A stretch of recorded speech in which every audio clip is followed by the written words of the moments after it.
Սիրելի ուխտավորներ, մենք կգտնվենք Պիզայի մգրդարանի մեջ, աշխարհի ամենամեծ մգրդարանն է։ Ուրեմն մգրդության ավազան այսիկա է։ Հովանես մգրդիչն է սիրելիներ։ Ահավաս կտեսնեք Հովանես մգրդիչը։ Մգրդության ավազան այս է։ Ճուր ամբողջությամբ ճուր գլեցվեր, գմտնեին գրոնավորին հետ մեկ կողմեն, մյուս կողմեն դուրս կելեին։ Ամբողջ եկեղեցվով ուրեմն հաղճաբագիները, քունավոր բագիները սուրբերուն, կաթոլիկ սուրբերու եւ եկեղեցվո հայրերու ուրեմն պատկերներով զարդարված է, այնտեղ ոսկեքույն գտեսնեք Սուրբ Միքայել Մեշտագապետը երկու հարգի վրա կփոխանցվեն։ Հարցակույն հարգը այս վարի մասն է եւ վերի ուրեմն հարգը վերի մասն է։ Այստեղ է մուտքը 140 աստիճան վեր կփարսնակ դեպի երկրորդ հարկ։ Եվ շատ գեղեցիկ արձագանք ունի, ինչպես որ Քեղարտա վանքը, եւ որ ցայն փարսացվի, այստեղ արձագանք է լսվել։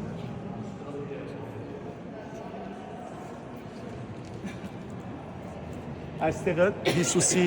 փեմն է սիրեներ, որում վրա են աղոթները գլար, դեսեք դարձյալ Հիսուսի ուրեմն ցանկի բացություններեն բարձրականտակներով խաչելության պատկերն է, հարության պատկերն է եւ այլն, ներքևնալ 4 ավետարանիչները։ Սիրելի քույրեր եղբայրներ, խորանն է ադիգա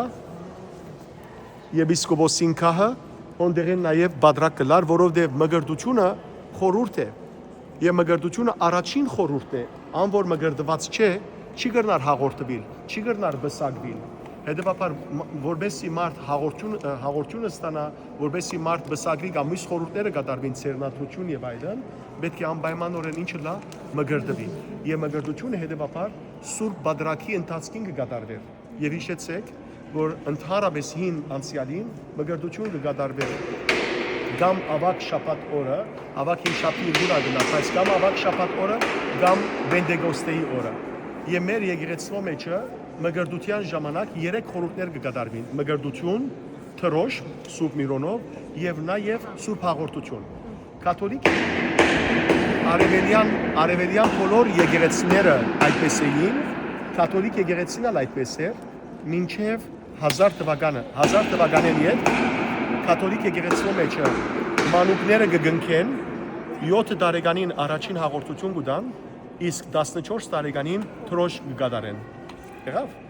Լավ, ձեր բոլորին ուխտը կատարելա սիրելներ, Հովանես Մգրդիչը եւ բարեխոսը լա մեր բոլորին։ Օրհնյալ եղեք։